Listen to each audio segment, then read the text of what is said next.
चूह चूह हरियर निमिया के गछिया भुइया लोटी डार। चूह चूह हरियर निमिया के गछिया भुइया लोटी डार। ताही निम गछिया झुलेरी झुलना लेली मयरिया यसनिया मार। ताही निम गछिया झुलेरी झुलना लेली मयरिया यसनिया मार। इसका अंतरा कुछ ऐसे है। करसनी में पतैया पसंद मैया रहसनी में के तरवाय आनंद मैया। लागल रेशम की डोरी सोनवा के पलनमा हो।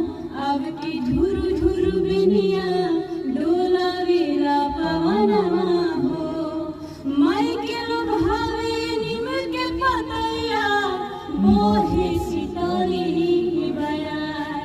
ताही निम गछिया झुलेरी झुलनवा लेली मयरिया यसनिया मार। ताही निम गछिया झुलेरी झुलनवा लेली मयरिया यसनिया मार। नहीं भावे लयम अमरुदिया हो आवे निमे छवे मैया की निंदिया हो। मीठे बिन से सुरीला पचरवा पूजा गावेली। बिकी पंकज छोटू के संघवा रख जगावेली। गूंज रहल बा धरती अंबर मैया की जयकार।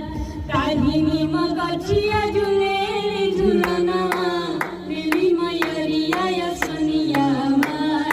ताही निम गछिया झुलेरी झुलनवा लेली मयरिया यसनिया मार। धन्यवाद।